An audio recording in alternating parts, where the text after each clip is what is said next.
Selamat malam pemirsa. Oke gas, terngiang Mas ya. Lagu Oke Gas yang merupakan lagu khas ketika kampanye. Dan akhirnya sekarang Presiden Prabowo Subianto dan juga Wakil Presiden Gibran Rakabuming Raka, mereka sudah melantik jajaran menteri, wakil menteri, kepala badan.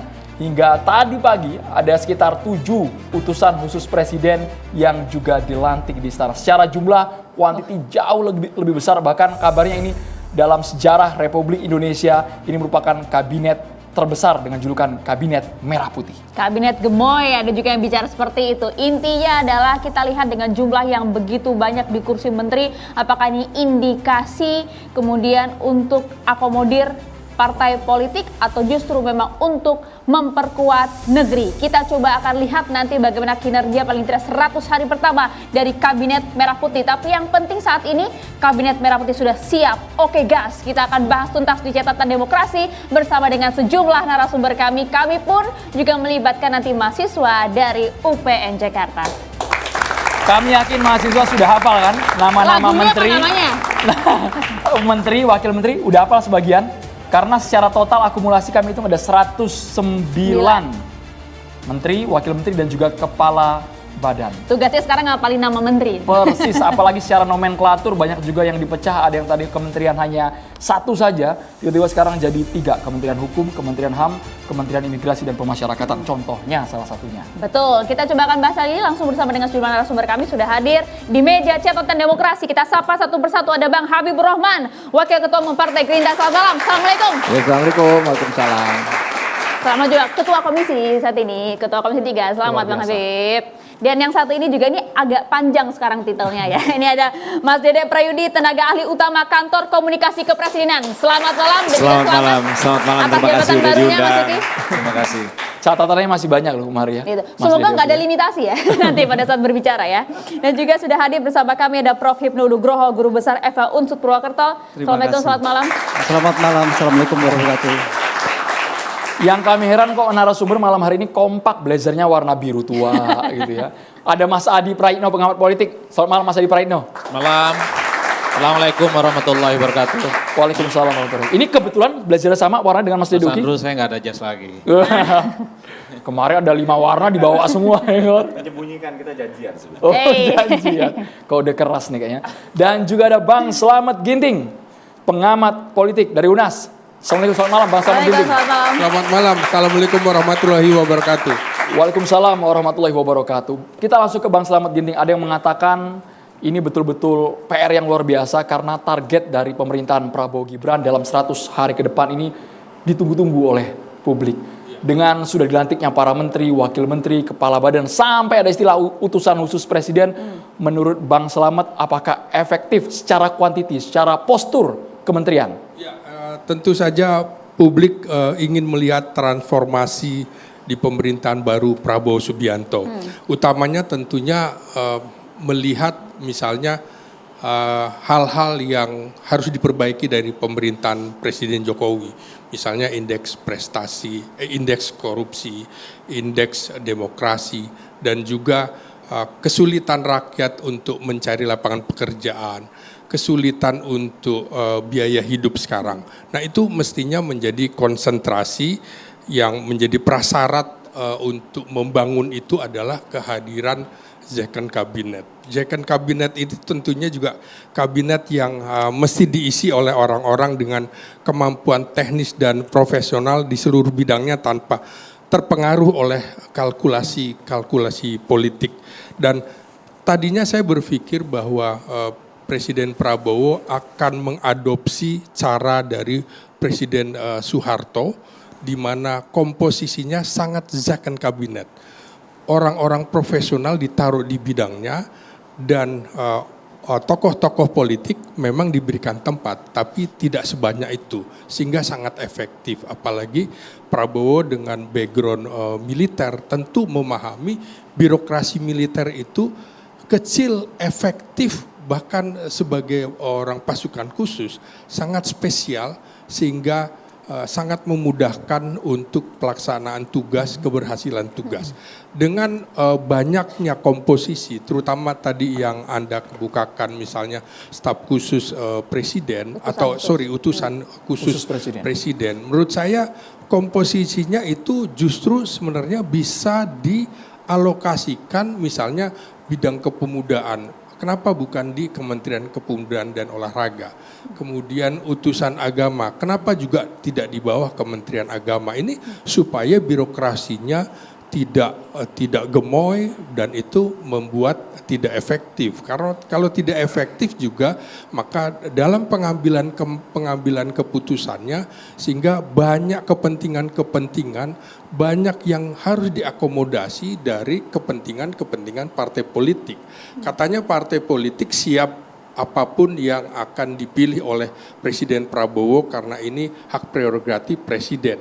Karena itu seharusnya antara ucapan dan juga tindakan harusnya selaras begitu. Jadi jangan kemudian kami terserah hak prerogatif Presiden diberikan posisi menteri atau tidak, tapi jangan kemudian kasak kusuk di belakang. Nah, saya kira ada yang begitu, Bang Slamet? Saya kira politik ya seperti itu. Tentu caranya adalah meminta cara Prabowo membuat kabinet gemoy ini menurut saya salah satunya adalah upaya mengakomodasi kepentingan partai politik agar pemerintahannya tidak diganggu terutama oleh partai politik. Tapi di sisi lain kabinet gemoy juga memberikan peluang bagi Prabowo Subianto untuk menempatkan profesional-profesional di tempat-tempat yang memang khusus dia paham dan juga memberikan tempat untuk politikus sebagai akomodasi kepentingan politik. Bang Slamet bukan kali pertama, sudah sering Prabowo mengucapkan ya, Maria ingin merangkul seluruh kekuatan yang ada karena sejujurnya tugas untuk membuat adil, makmur, sejahtera di negeri ini sangat berat kata Prabowo. Ya betul, saya kira ini ciri khasnya Prabowo ingin merangkul, tapi kan di dalam politik juga bukan semata-mata merangkul, dia juga harus mampu memimpin orkestrasi politik antara tokoh-tokoh yang memang dinilai layak sebagai second kabinet dan juga tokoh-tokoh politik. Nah, bagaimana Prabowo mampu mengorkestrasi, inilah yang sedang ditunggu-tunggu. Apakah kemudian upaya melakukan penggemukan kabinet, karena ini kalau kita lihat di era Dwi Kora II, ini adalah pada saat menjelang jatuhnya Presiden Soekarno, itu kabinet 100 menteri adalah kabinet di mana beliau gamang. Maka jangan heran juga ketika para pengamat atau ilmuwan politik juga mengatakan Pak Prabowo juga sedang gamang, terutama dengan kemungkinan tuntutan-tuntutan partai-partai pendukungnya, tuntutan yang tiba-tiba ingin bergabung dalam pemerintahannya. Nah, ini harus dibuktikan nanti bahwa Prabowo harus bisa membuktikan bahwa dia bertujuan untuk merangkul sebanyak-banyaknya untuk persatuan nasional. Oke. Ya. Sampai di sana dulu, saya langsung mau ke Mas Uki kalau gitu. Mas, betulkah kemudian pada saat untuk menentukan kabinet merah putih ini Prabowo dalam posisi yang gamang gitu untuk mengakomodir besarnya jumlah partai politik di koalisi ya? Ya, pertama-tama saya harus berterima kasih dulu ya kepada Prof. Slamet ya, yang sudah menyampaikan apa yang menjadi concern beliau, atau mungkin concern publik pada umumnya ya, dalam kaitannya dengan postur kabinet yang kita punyai hari ini. Tapi begini, ini bukan kabinet gamang ya. Jadi begini, saya harus membuka dulu dari perjalanannya. Undang-Undang Kementerian tahun 2008 saat itu ya, mengatakan bahwa bidang pembangunan yang harus dihandle oleh pemerintah, handle dalam tanda kutip ya, itu adalah sebanyak 46 bidang pembangunan. Namun saat itu jumlah kementerian itu dibatasi oleh undang-undang sebanyak 34 kementerian ya. Alhasil apa yang terjadi? Alhasil banyak kementerian-kementerian yang dimana itu satu kementerian itu membidangi lebih dari satu bidang pembangunan. Contoh misalnya ya, Kementerian PUPR ya, pekerjaan umum dan perumahan rakyat ya. Karena saat itu pemerintah sedang fokus kepada pembangunan infrastruktur, maka yang namanya sektor pembangunan perumahan rakyat ini harus rela mengorbankan dirinya. Ya. Atau kemudian adalah Kemendikbud, ya, Kementerian Pendidikan dan Kebudayaan. Karena fokus atensi publik saat itu pada pendidikan, ya, maka sektor pembangunan yang namanya kebudayaan ini harus rela mengorbankan dirinya. Padahal kalau kita merujuk kepada Undang-Undang Pemajuan Kebudayaan tahun 2017, sektor pembangunan yang namanya kebudayaan ini bertanggung jawab atas pembentukan karakter bangsa.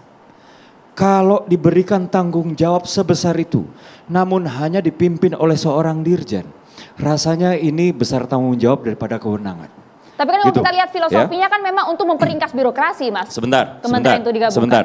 Maka kemudian yang dilakukan oleh Presiden Prabowo dan Wakil Presiden Gibran Rakabuming Raka adalah memisahkan yang namanya tadi penggabungan penggabungan pekerjaan-pekerjaan yang tadinya ada di satu kementerian menjadi dua. Kalau sebelumnya kita mengenal jumlah kementerian yang sedikit, tapi urusan yang ditangani itu gemuk, sekarang enggak.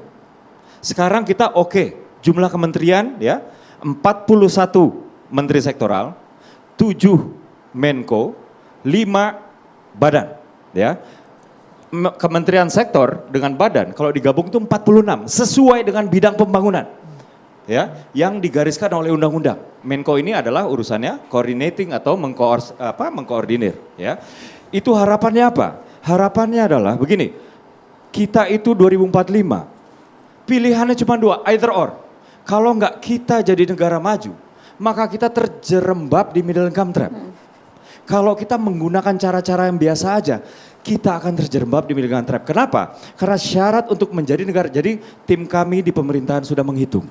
Kalau mau menjadi negara maju GDP-nya sekian, maka per tahun itu setidaknya itu pertumbuhan kita harus 8%. Ya. Kalau pertumbuhan 8%, sekarang kita kan di 5, sekian. Artinya kita harus mengejar nih, ya. Harus ada terobosan dan terobosan ini harus bernyali. Kalau bernyali harus keluar dari kebiasaan yang biasa-biasa aja. Dan ini artinya apa?